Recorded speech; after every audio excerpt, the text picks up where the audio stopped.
it's Deborah Bishop, and I'm here again doing what I love to do, which is to introduce all of you to another member of our community. Today, it is my privilege to introduce you to a man I can only call the father of Conscious Nashville, because without him, Conscious Nashville would not be here and growing today.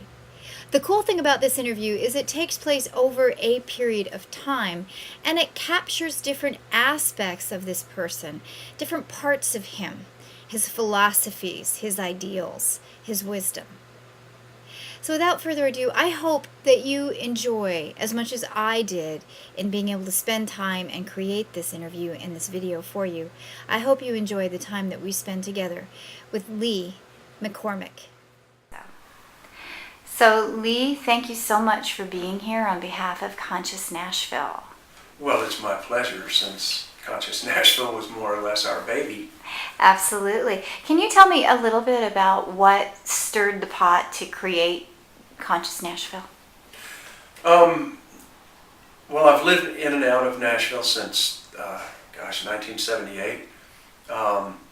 And I was living primarily in LA for about 7 or 8 years, and when my wife and I moved back to Nashville 3 years ago, I really realized how much the city had grown, how diverse it had become, how much was happening here, and it seemed like it would be a good idea to create a go-to place that they could just have listed the majority of cool stuff that's happening, and by doing it on the web, it could be updated continuously. So when not being a print magazine or a print situation, then it'd be easier to keep it current. And it's just a cool town. And had the idea and just said, okay, let's do it, see what happens. Is it growing organically from your standpoint? Yeah, it is. Well, it's all about organic. Culturally in our country, I think we're kind of born into a culture of practiced narcissism, in the U.S. It's every man for himself, and we're always judging ourselves by how we measure up and how successful we are according to what success standards are in the U.S. And I think getting back to real relationships as opposed to the virtual relationships and real community, it's by having that be the foundation of what Conscious Nashville is. I'm hoping or believe that it'll lead to really integrated, connected networks, of people actually talking to each other, as much as communicating through, Facebook style social networking or text. I'll give you a little bit of background on me and how I got involved in what is called Toltec spirituality. I don't consider myself a Toltec. The Toltecs were people that lived in central Mexico a couple thousand years ago. It was actually a mystery school. It wasn't a religion. The Toltecs were a combined tribe of people. There was not one specific tribe. They evolved and developed a point of view on life that actually led to everything that humans do becoming a mastery as such.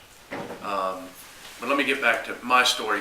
I got involved basically in spiritual stuff as such through my own recovery, drug and alcohol recovery.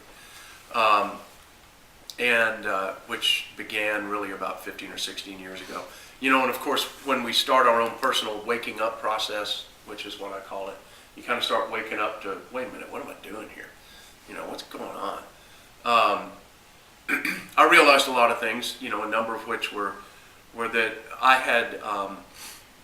had been trying to make sense of a world as a child, and then through adulthood, because I was 40 years old when I checked myself into a treatment center. I've been trying to make sense of a world that just doesn't really make sense. The world we live in doesn't make sense to me. It's very incongruent.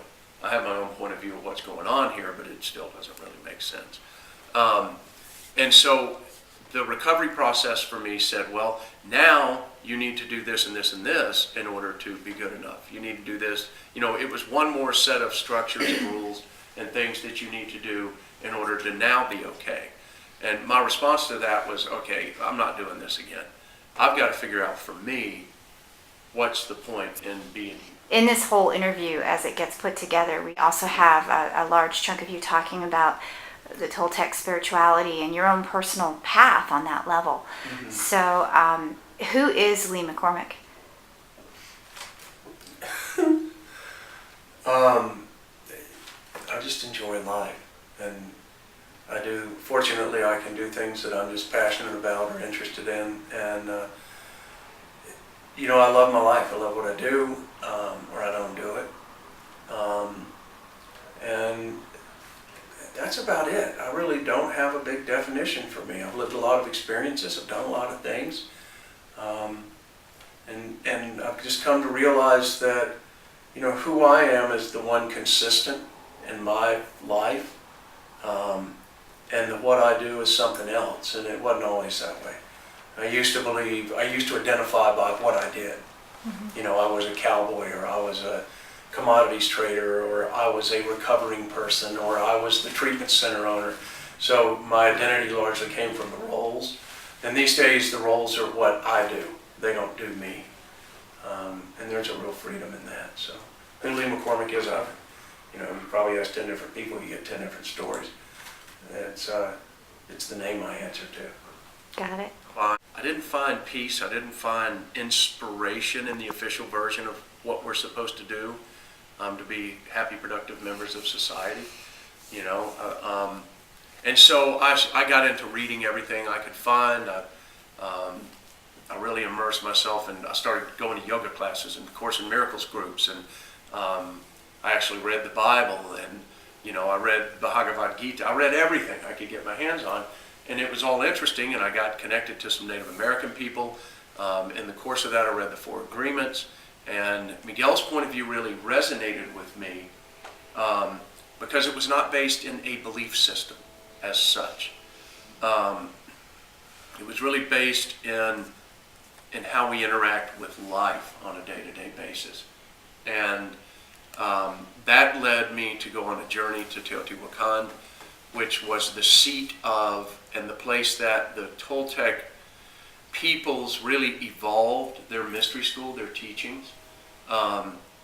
Teotihuacan is a city in central Mexico, about an hour northeast of Mexico City. I actually have a home there now.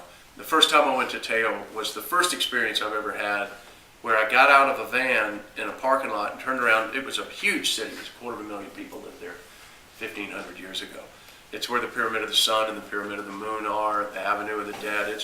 It's a really iconic, amazing place. When I got out of the van and I turned around and looked at this huge archaeological zone, because you can see the whole city, and the whole thing flashed to me like I saw it 1,500 years ago. I could see what had happened, and it was a pretty profound experience. I kind of freaked out, and I had this huge emotional reaction that it was like, my God, I've come home, and it was really one of the first times I've felt that profound sense of being like I belong on this planet, and that's how that began. So I had that big experience.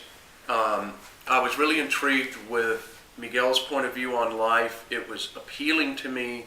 And then I realized and read further that all the books that Carlos Castaneda wrote, Don Juan, actually, the Yaqui mystery school, the Yaqui sorcerers, their knowledge and their awareness is based on the original Toltec perspectives.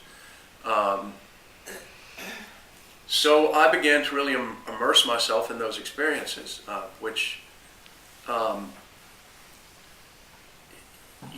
opened up a different way of looking at what we call reality. And the basic tenets of the Toltec point of view, as I interpret it and live or have practiced living with it, because it is a practice. It's not unlike Buddhism.